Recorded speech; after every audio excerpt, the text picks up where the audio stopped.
Magandang araw po muli sa inyong lahat at maraming salamat sa inyong patuloy na pakikipag-aralan at pagsama sa inyong lingkod sa mga ganitong panahon ng pag-aaral ng salita ng Diyos. Maraming pong salamat sa lahat ng mga nag-subscribe na sa ating YouTube channel.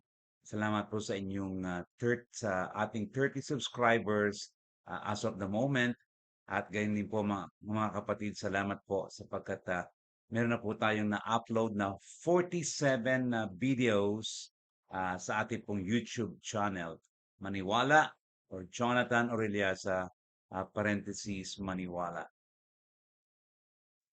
Don't get hung up with words. Malimit po mga kapatid, we feel uneasy, we feel uncomfortable when we hear some words that seem to be not pleasant or para po bang we have something that we are afraid of.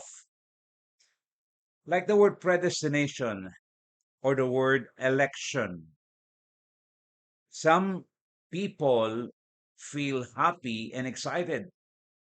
Some people are a little bit hesitate, uncomfortable, uneasy. The reason is it depends on how a person understands it.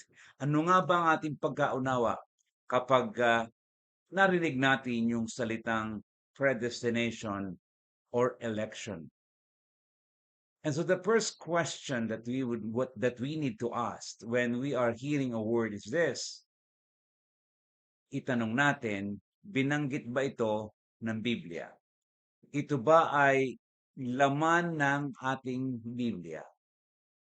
Sapagkat malimit po ay kapag narinig natin at hindi tayo komportable sa isang salita, bagamat nasa Biblia, ay parang mayroon na po tayong pangamba na ituloy pa o pag-aralan pa o pakinggan pa ang isang bagay. Kaya nga po ang sabi ko, don't get hang up with words. Study them, look at them, and study what the Bible says. You can ask questions or yung po ba tinatawag natin mga investigative questions. Yung what, who, where, how, and why the word was used. In other words, we can make some kind of word study sa mga salita na marahil hindi pa po tayo ganap na pamilyar o ganap na tayo parang hindi komportable sa mga narinig natin pong mga terminology or words or terminologies that we are not used to here. And so let us try to understand the New Testament terms dito po sa ating pinag-uusapan ngayon na what the Bible says about predestination. What the Bible says about predestination. At I would like to mention the fact that we're going to be heavily leaning and looking at the book of Jack Cottrell, what the Bible says about God the ruler, doon po sa kanyang chapter 9. We will be heavily leaning on what he mentions dito po sa book na ito na kanyang sinulat. The word predestination ay meron pong dalawang salita ito sa tinatawag nating New Testament sa Greek. Ang una po ay proorizo, which means to predestine, to predetermine, to decide beforehand. Meron din pong tinatawag na o salita na eklegomai, which means to select, to elect, or to choose. Sa akin pong paniniwala at pananaw, ang salita pong predestination at election ay hindi magkalayo, hindi magkaiba, hindi po sila magkakontra. Sila po ay magkaibang salita na halos tumutukoy sa parehong pananaw. That is, to predestine is also to select, to decide beforehand, or to choose beforehand. Now, there are two aspects po ng tinatawag nating predestination. And I think it is important that we are learning ito pong concept ng predestination. And the first concept And the first idea that I would like to share with you concerning po sa predestination is yung predestination to service. Alam po nyo, God's choice of individuals and groups to serve as instruments ay nangyari po in order to accomplish His purpose. May mga tao po at grupo ng mga tao, kagaya ng isang bansa, na ginamit po ng Diyos, na kanyang itinalaga, na kanyang pinili upang maglingkod sa isang tungkulin o gamitin sa isang tungkulin na nais niyang maabot o marating dahil sa layunin gusto niyang marating. Pero meron din pong hindi lamang predestination to service. We also need to understand the second aspect of predestination, which is predestination to salvation. This means God's advanced knowledge of those individuals to share the glories of heaven for eternity. Ang Diyos po ay nagtalaga na o may itinalaga na mga individual dahilan po sa kanyang advanced knowledge, sa kanyang kaalaman mula pa sa simula bago pa lalangin ng sanlibutan, na nalalaman na ng Diyos kung sino ang may buhay na walang hanggan at sino ang hindi magkakaroon ng buhay na walang hanggan. Predestination to service and predestination to salvation.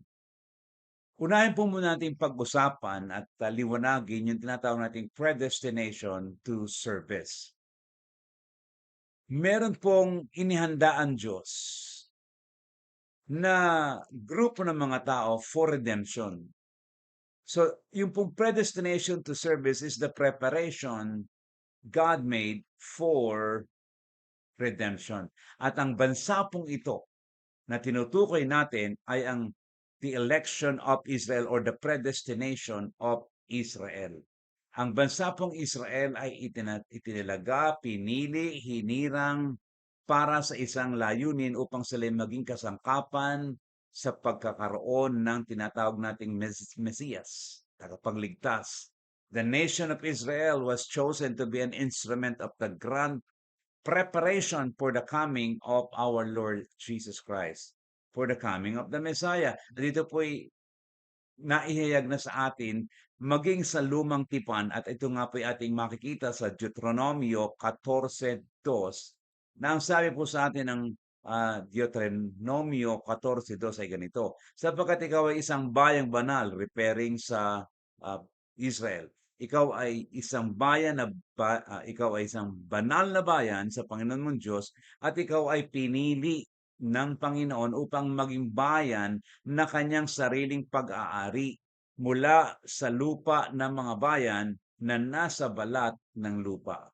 Makikita po niyo dito yung pagpili ng Diyos sa banal na bayan, walang iba kundi ang Israel. Pinili sila upang maging bayan na kanyang sariling pag-aari mula sa lahat ng mga bayan na nasa balat ng lupa.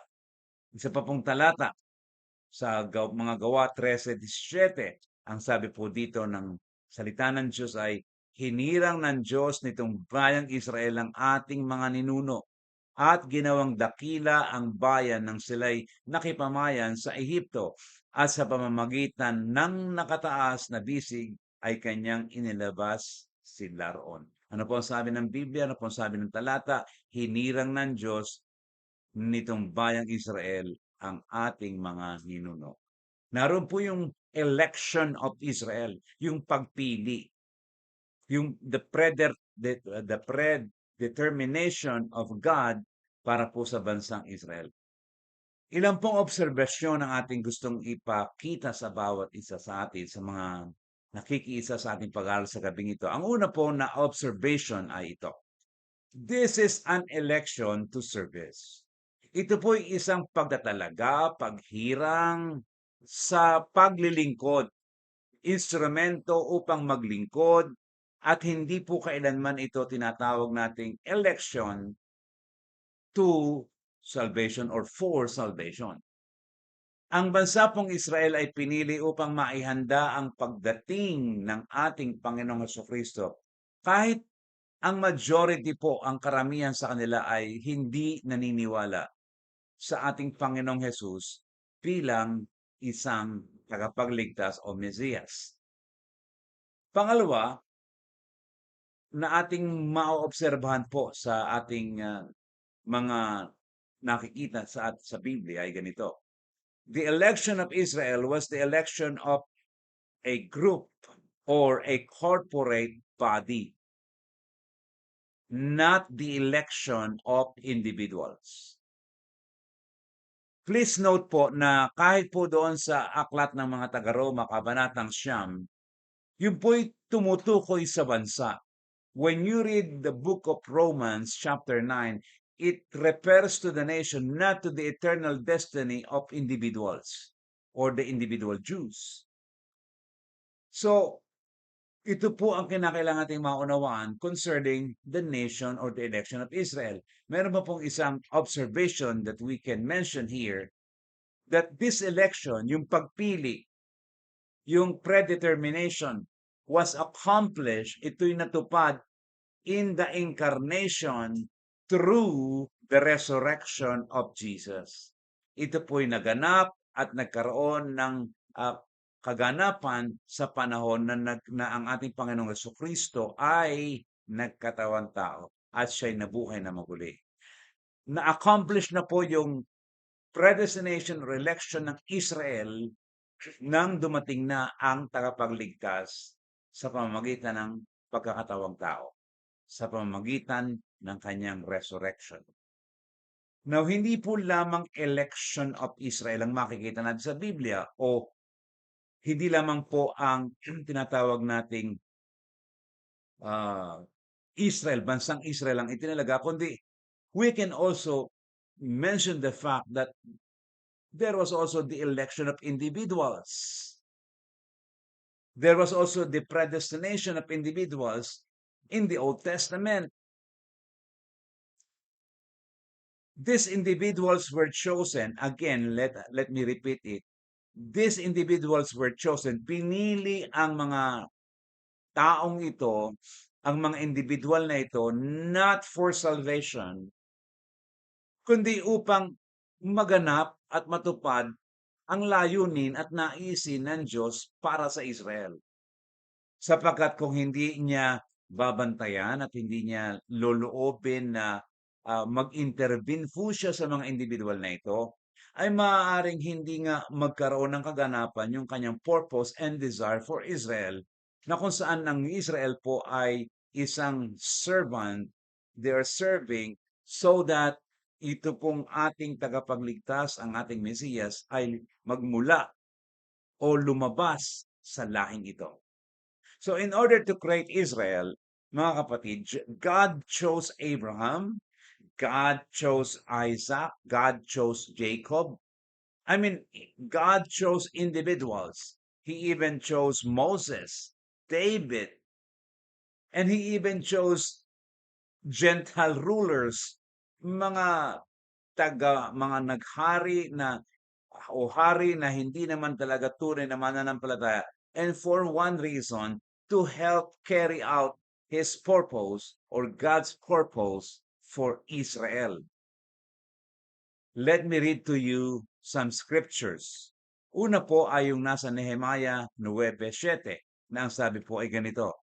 You are the Lord God who chose Abram and brought him out of Ur of the Chaldeans and named him Abraham. Makikita po ninyo dito mga kapatid yung God choosing an individual. The election of individuals. Ang pagpili, ang paghirang sa individual na mga tao. But again, please understand that this is not necessarily for salvation, but for service. Ganyan din po si Cyrus sa Isaiah 45:1 na ganito pong ating mababasa. Isaiah chapter 45 verse 1, this is what the Lord says to his anointed. To Cyrus, whose right hand I take hold of, to subdue nations before him, and to strip kings of their armor, to open doors before him, so that gates will not be shut. For the sake of Jacob, my servant of Israel, my chosen.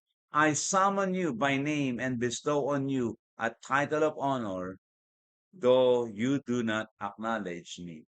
Makikita po natin dito mga kapatid na may itinalaga, may pinili, may pinahiran ang Diyos na isa pong Gentile ruler, si Cyrus, upang maganap at mangyari ang kanyang layunin para po sa bansang Israel.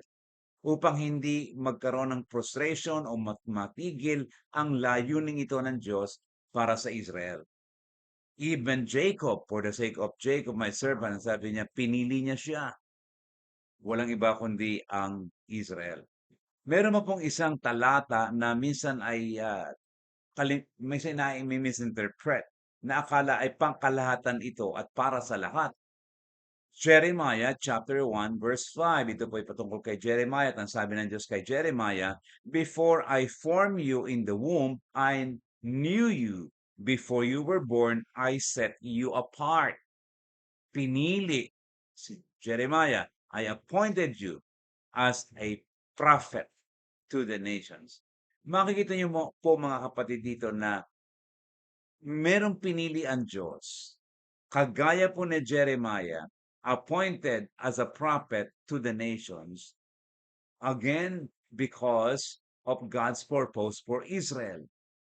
At ang akala po ng marami kapag nakakabasa ng ganitong talata is this is a kind of general thing na ito'y para sa lahat na ganito talaga ang nangyayari at ang Diyos talaga ay laging gumagawa ng ganito, nagse-set apart. But I believe that God has a special purpose kung bakit niya ito ginawa kay Jeremiah sa panahong yon.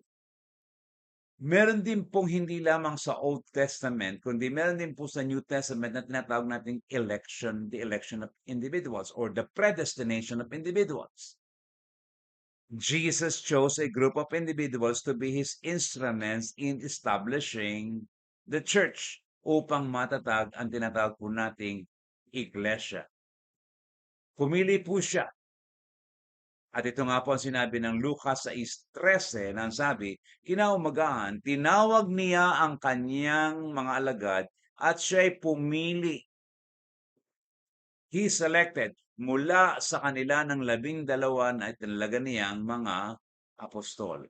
Ang 12 alagad ay pinili na itinalaga, appointed, na maging mga apostol. Gayon din po sa John chapter 6 verse 70. Sumagot sa kanila si Jesus, "Hindi ba pinili ko kayo, ang 12, at ang isa sa inyo ay dyablo?" Ang Diyos po ay pumipili sa Old Testament, siya po ay may pinili, sa New Testament, siya po ay may pinipili, at ang Diyos po ay mayroong naisin na mamili ng mga tao na makakatulong upang ang kanyang layunin ay magkaroon po ng katuparan. Again, this is not necessarily always for salvation, but again, ito po ay selected or given or chosen. They were chosen or selected not to assign, not to give salvation to glory, not to condemn anyone to eternal punishment. Pumili ang Diyos. They were chosen to serve the purpose of redeeming mankind. Pinili po ang mga individual na ito upang sa isang layunin na tubusin ang tao sa kanyang kasalanan. So, ang Diyos po ay pumili sa Old Testament ng mga individual, pinili niya ang isang bansa kagaya ng Israel, hindi lamang isang bansa kundi pumili rin po siya ng mga individual, nagtalaga siya, nag-predestine siya, nag-elect siya, pumili siya ng bansa at ng individual para po sa layunin na magkaroon ng kaligtasan ang maraming ang mga makasalanan. Hindi po lamang mga kapatid that God elected a nation and individuals, but also this, the election of Jesus is clear. Maliwanag po na nasa Biblia ang pagpili sa ating Panginoong Hesus. The election of Jesus is the central and primary act of election. Ito po yung pinakasentro nung piliin ang Panginoong Hesus, ang kanyang bugtong na anak. Siya po ang puso ng tinatawag nating redemptive plan. At si Jesus lamang ang qualified, ang tanging may kakayanan to accomplish the plan of setting humanity free from the guilt and bondage. Si Jesus po lamang ang may kakayanan at qualified, kwalipikado upang ang redemption plan ay magkaroon ng katuparan. And I believe that Jesus is predestined, predetermined by God, by the Father to do this because of redemption. Dahilan po sa tinatawag nating pagtubos at walang pag-aalinlangan na si Jesus po ang central and primary, yung tinatawag nating being on this issue of election. He is the heart of the redemptive plan. Makikita po natin sa Messianic prophecies ang pagtalakay sa lumang tipan ng mga propeta na tumutukoy po sa redemptive plan at lalo tigit sa ating Panginoong Yesus. Ito po'y makikita natin sa Isaiah chapter 42 verse 1 na ganito ang sinasabi, "Behold my servant, whom I uphold, my chosen, in whom my soul delights. I have put my spirit upon him. He will bring forth justice to the nation." Ang sabi po sa Tagalog, narito ang aking lingkod na aking inaalalayan, ang aking hinirang na kinalulugdan ng aking kaluluwa. Inilagay ko ang aking espiritu sa kanya, siya'y maglalapat ng katarungan sa mga bansa.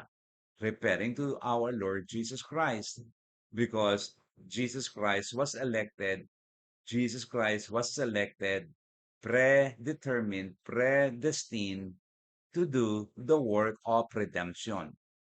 Sabi po ng Lucas 9:35 ay ganito, "At may tinig na nanggaling sa ulap na nagsasabi, ito ang aking anak, ang aking pinili. Makinig kayo sa kanya. This is my beloved son, whom I have chosen. Listen to him." Yan po yung Lucas 9:35. Hindi po lamang yan, kundi even Peter sa 1 Peter chapter 1 verse 20 ay nagsabi ng ganito, siya, referring to Jesus, ay itinalaga na ng una bago itinatag ang sanlibutan, ngunit inihayag sa mga huling panahon dahilan sa inyo. Again, referring to Jesus bilang itinalaga sa pagliligtas, sa great plan of saving sinners. Gayun din po sa 1 Peter chapter 2 verses 4 and 6. Ganito naman po ang ating mababasa. Lumapit kayo sa kanya na isang batong buhay, bagaman itinakwil ng mga tao, gayon may, here's the word, pinili at mahalaga sa paningin ng Diyos. Sapagkat ito ang isinasaad ng kasulatan, tingnan ninyo, aking inilalagay sa Sion ang isang batong panulok na, here's the word, pinili at mahalaga. At sino mang sumasampalataya sa kanya ay hindi mapapahiya. Kaya we can see and I can really submit to you, mga kaibigan, mga kapatid, lalo tigit doon sa mga taong they feel uneasy with these words, predetermined, chosen, elected, na ito po ay pangkaraniwang matatagpuan nyo na salita sa banal na kasulatan. Magkakaiba lamang po ng salita sa Tagalog, pero iisa po ang kahulugan, iisa po ang pinararating, iisang ibig sabihin. Itinalaga, hinirang, pinili, predestined, predetermined, selected, chosen. Isa pa pong talata sa Gawa 2:23, ang sabi po ay ganito, siya na ibinigay sa takdang pasya at paunang kaalaman ng Diyos ay inyong ipinako sa krus at pinatay sa pamamagitan ng kamay ng mga makasalanan. Sino po yung siya na ibinigay sa takdang pasya? Walang iba kundi ang ating Panginoong Hesukristo. Siya po yung ipinako sa krus at pinatay sa pamamagitan ng kamay ng mga makasalanan, pero siya po isang takdang pasya. Maliwanag po mga kapatid na hindi tayo nalalayo sa katotohanan. Manapa ay masasabi nating this is a biblical word, yung pong predestination ay isang salita na hindi dapat layuan, hindi dapat katakutan. Yung pong salitang elected, yung pong salitang itinalaga sa Tagalog, pinili, ito po'y Bible terms. And I am sharing this with you upang magkaroon po tayo ng mas malawak na pananaw at even unbiased na pananaw dito po sa tinatawag nating predestination. Inilalagay po natin sa ayos, sa tama ang ating pagkaunawa upang makita po natin ng maliwanag kung anong ibig sabihin ng predestination. Hindi po lamang mga kapatid, pinili ng Diyos ang bansang Israel at namili siya ng mga individual sa Old Testament, sa New Testament. Hindi rin po pinili lang niya yung dalawang yan, kundi pinili din niya, itinalaga din niya ang Panginoong Jesus sa redemption plan na ito. Siya itinalaga, siya naging takdang pasya. Sabi nga po, may isa pa po mga kapatid na tinatawag nating pinili at walang iba kundi ang the election of the church, the predestination of the church.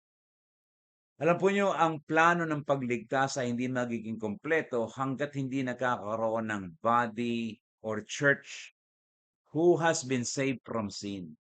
Hindi po magkakaroon ng kaganapan ang planong ito ng pagligtas ng Panginoong Hesus. Purihin ang Diyos sapagkat nagkaroon po ng tinatawag nating bunga at nakompleto na po yung puzzle ng redemption nang magkaroon ng tinatawag na iglesia o mga tinawag upang magpakabanal. Ngayon, we can say that the church is the new Israel of God. Kagaya nga po ng sinasabi sa Galatia 6:16. At makikita po niyo mga kapatid na ang role ng physical Israel ay iba sa role ng New Covenant Israel, which is the church. Meron pong role distinction yung physical Israel sa New Covenant Israel, which is the church. Kung ang role ng physical Israel was to prepare the redemption plan of God, the role of the church is to participate doon po sa saving work and proclamation ng mabuting balita ng kaligtasan. So magkaiba po ang role. Ang isa pong role ay to prepare, which is the physical Israel and the individuals. Pero sa church po, sa iglesia ng ating Panginoon, na kanyang itinalaga, the role of the church is to participate dito po sa saving work at sa proclamation ng pagliligtas ng ating Panginoong Hesus. Meron pong similarity between the physical Israel and the new Israel, which is the church. Opo, may pagkakaiba, kagaya ng sinabi natin kanina, kasi yung isa ay maghahanda, yung isa ay magpa-participate. Bagamat magkaiba, meron din po silang magkapareho sa pagkapili ng physical Israel at sa pagkapili ng new Israel, which is the church. Now, the election of both the physical Israel and the church is corporate or a group. Yung po ang pagkakapareho ng pagkapili sa physical Israel at sa iglesia ng ating Panginoong Hesus. Sila po ay corporate, ibig sabihin sila'y grupo, kalipunan ng mga pinili. At ang isa pa nilang ang isa pa pong maaaring masabi natin na pagkakaiba nila, bukod po mga kapatid sa the physical Israel is supposed to prepare and the church is supposed to participate doon po sa saving work ng pagpo-proclaim. Ito nga po, the church is called to proclaim. Ang iglesia ay tinawag in order to participate sa saving work at ihayag ito. Tingnan po ninyo sinabi sa 1 Peter chapter 2 verse 9. Ngunit kayo'y isang lahing pinili. Look at that. Referring to the church. Peter speaking. Isang maharlikang pagkapari, isang bansang banal, sambayanang pag-aari ng Diyos upang inyong ipahayag. This is the role of the election of the church. Ito yung role na ng piliin ng Diyos ang Israel, na ang iglesia, upang inyong ipahayag ang mga makapangyarihang gawa niya na tumawag sa inyo mula sa kadiliman tungo sa kanyang kagilagilalas na liwanag. So meron pong misyon ng iglesia ng Panginoon na pinili the church as a whole, the church as a group, the church as the body of Christ, the saints, the fellowship of the saints, ay pinili for one purpose, and that is to proclaim. To proclaim the power of God who can bring people from darkness to light. At yan po ang ating layunin kung bakit pinili ng Diyos ang iglesia. Upang sabihin sa mga tao na mula sa kadiliman ay maaari silang makaranas ng kaliwanagan ng buhay. Maliwanag din po sa Acts chapter 2 verses 47 ang ganito, referring to the believers. At ang sabi po, Acts 2:47, na nagpupuri sa Diyos at nagtatamo ng lugod sa lahat ng tao. At ang sabi po dito, at idinaragdag sa kanila ng Panginoon araw-araw ang mga naliligtas. Kapag tumanggap sa Panginoong Jesucristo, kapag sila'y naligtas, kapag sila'y nagkaroon ng pagkakilala sa ating Panginoong Jesucristo, ang gagawin ng ating Panginoong Jesucristo doon sa mga tumanggap sa Kanya, lumapit sa Kanya, nanampalataya sa Kanya, nagsisi, nagpahayag at nalibing sa tubig ng bautismo, ang ginagawa ng ating Panginoong Hesus, idinadagdag sila doon sa the body of believers. Idinadagdag sila doon sa kaharian ng kaliwanagan. Idinadagdag sila sa madaling salita sa iglesia. Ang Panginoong Hesukristo, notice, ang Panginoong Hesukristo ang nagdadagdag sa kanila. It is the act of God, it is the act of the Lord Jesus Christ upang idagdag sa iglesia, sa kalipunan ng iglesia, ang mga nangaliligtas. The church is the body of the saved, katawan ng mga iniligtas. Kaya makikita po natin mga kapatid na the church is even predestined upang magkaroon ng kaligtasan. At sabi nga po mga kapatid, and I would like to read it to you from Ephesians chapter 5. At ito nga po ang kalagayan ng iglesia. Sabi nga po sa chapter 5, verse 27 ay ganito. So that he might present the church to himself in splendor, without spot or wrinkle, or any such thing, that she might be holy and without blemish. This is the church na pinili ng Diyos mula sa kadiliman na nagtungo sa kaliwanagan. At ang description nga po ng iglesia dito po sa Efesos 5:27 ay napakaganda. Without spot, without wrinkle, at siya po ay holy and without blemish. Katunayan po mga kapatid na ito ay nakatalaga, pinili ng Panginoong Kristo mula sa kadiliman, inilipat sa kaliwanagan. Kaya sa araw pong ito mga kapatid, I hope na kahit kaunti po ay nagkaroon po ng puwang sa inyong kalooban, sa inyong kaisipan, na minsan ay ikinatatakot natin, ikinababahala natin yung mga salitang election, predestination.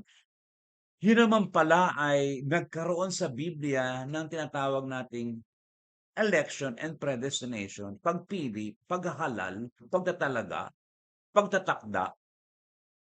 At ito pala hindi foreign, hindi ito malayo, hindi ito wala sa Biblia, kundi nakalagay pa nga sa maraming pagkakataon na nakita natin kung paano pinili ng Diyos ang Israel, pinili ng Diyos ang ilang individual, and kagaya nga po ng nabanggit ko, pinili sila for service, to serve, so that the redemption will be accomplished. Hindi po lamang ang mga individual, pinili din po ang ating Panginoong Yesus, which is the center of redemption, at pinili ang iglesia, lalo tigit, in order to proclaim God's power, so that those who will believe might be brought from darkness to light. Umaasa po ako mga kapatid na sa ating pag-aaral ng mga ganitong bagay ay unti-unti pong nabubuksan ang ating kamalayan. Tayo po'y lumalaya upang ang mga dating ating ikinababahala at ikinatatakot ay magkaroon po ng kaliwanagan at puwang sa ating puso. Ito po'y first part lamang ng 3-part series sa ating pong pag-uusap ng predestination. At marami pa po tayong tatalakayin sa mga susunod na pag-aaral natin dito po sa Maniwala Facebook Live. Umaasa po kami na sa mga susunod na mga pagkakataon ay muli ninyong sasamahan ang ilan pang mga mahalagang bagay patungkol po sa tinatawag nating predestination, mas malalalim na mga bagay patungkol po sa usapin ng pagtatalaga ng Diyos. Ito po'y umpisa pa lamang, and I hope that you will continue joining me in this study of this 3-part series on predestination. Muli po ako po'y nagpapasalamat sa inyong lahat sa inyong patuloy na pakikipag-aralan ng salita ng Diyos. Ito po ang inyong lingkod. Nagpapasalamat sa inyong lahat, Jonathan Orellasa, nagbibigay ng papuri sa Diyos. Hanggang sa muli po.